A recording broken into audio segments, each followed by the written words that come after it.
ဖြူစိမ်းကျောင်းဝတ်စုံလေးဝတ်ထားသောကလေးမလေးတစ်ယောက်ကျောင်းမှအိမ်သို့အပြန်လမ်းပေါ်တွင်ပြေးနေသည်။လွယ်ထားသောလွယ်အိတ်မှာသူမ၏ခန္ဓာကိုယ်ထက်အဆမတန်ကြီးမားနေပြီးအရွယ်စုံ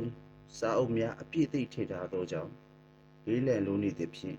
ပြေးနေသောကလေးမလေးမှာရိုင်ထိုးကလဲကျမသွားအောင်ထိန်း၍ပြေးနေရသည်။ကလေးမလေး၏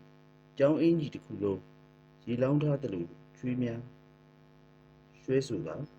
ပြေးသွားရင်းဖုံးမှုများတက်၍ညစ်ချေးနေတော်လေနဖူးပေါ်မှပါးပြင်ပေါ်သို့စီးကျနေသောရွှေဆက်တို့သည်ကလေးမလေး၏မျက်နှာပါ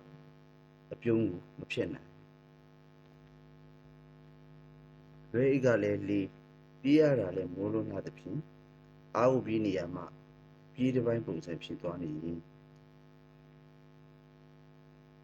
VO voice over အိမ်ရောက်ရင်ဖေဖေနဲ့မမေကိုသမီးရဲ့ report card ကိုအရင်သွားမပြလိုက်နဲ့ဦး flashback အတန်းမှန်ဆရာမက report card မှာအမှတ်စရင်းကို PT ဖြင့်ကြည့်နေရင်မှားစရာရှိတာတွေကို PT ဖြင့်ကြည့်နေရင်မှားနေတာကိုမြင်အောင်ရင်ပို့ပြောသွားပြီးဆက်ပြေးတော့သည်ကလေးမလေးဆွတ်ရွတ်ပြေးလာရင်တစ်စုံတစ်ခုကိုဝင်တိုက်မိပြီနောက်သို့တွင်ထွက်သွားအိတ်ခမ်းတစ်ခုအတွင်းမင်းကလေးတစ်ယောက်တနခါသွေးနေကြောက်ပြင်ပေါ်တွင်တနခါတုံးကိုတကြွကြွမိအောင်သွေးနေသည်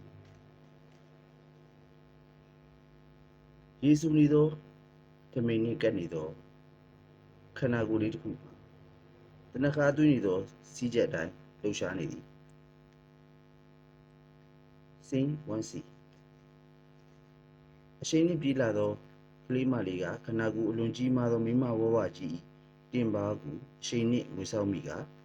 ဖင်ထိုင်လျက်ကျသွားသည်ဟဲ့ဘယ်နဲ့လူကိုဝင်တိုးရတာတော့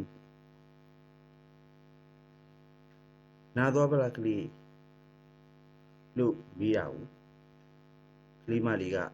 ဆက်ဖြည်းဖြည်းနဲ့ကြော့နော်ကြီးတော်လို့ပြောရင်းပြေးထွက်သွားသည်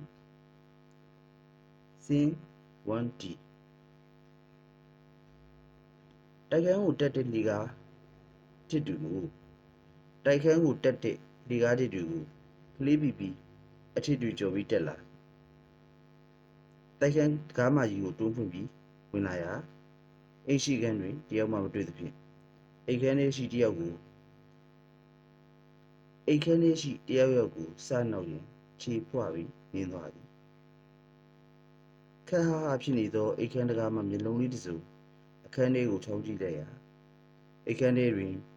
မီးဖိုချောင်ထဲမှအသားခုတ်ဓမ္မကြီးတစ်ချောင်းကိုကန်လျက်ယောက်ျားတစ်ဦးသူ့လက်ထဲမှဓမ္မသွေးတွေစီးကျနေစေထိုလူကသူ့ခြေရင်းမှာသေအပ်စေအသက်ငင်အကျော်ဆွဲနေသောအမျိုးသမီးကိုကြည့်နေရမှချောင်းကြည့်နေသောကလေးမလေးကိုသတိပြုပြီးသွားသည်လှည့်ကြည့်သည်ကလေးမလေးကသူ့ရှိမှမြင်ကွင်းကိုမြင်ချင်းမှာမျက်နှာပေါ်ကအပြုံးက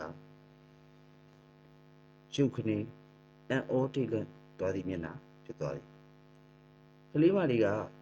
ဓားကင်ထားတဲ့သူကိုကြည့်သူ့ရဲ့အိုက်ရဲ့အမျိုးသမီးကိုကြည့်လိုက်ဖြစ်နေပြီခေါင်းခါရဲ့တစ်ခုခုပြောဖို့တောင်းပန်ဖို့ပါဇက်ကလှုပ်နေတော့လေအတန်ကထွက်မလားကလေးမလေးကလက်ညှိုးထိုးနေလက်ဟန်ချင်ဖြင့်ပြောနေသည်ထိတ်လန့်တုန်လှုပ်နေသည်ဖြင့်အတန်ကအထစ်ဘလုံးမထွေးပဲထွက်လာသည်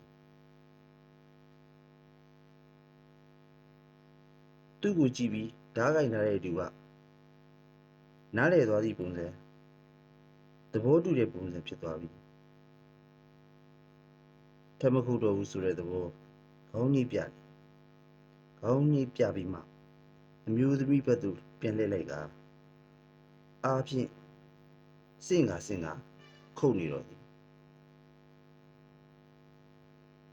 ဓာဖြင့်ခုတ်နေရင်းနဲ့ဓာဖြင့်ခုတ်နေသောသူသည်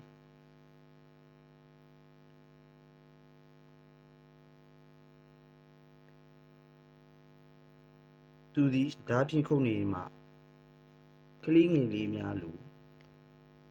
အတန်ထွက်၍တဟီးဖြင့်အော်ငုံနေသေးသည်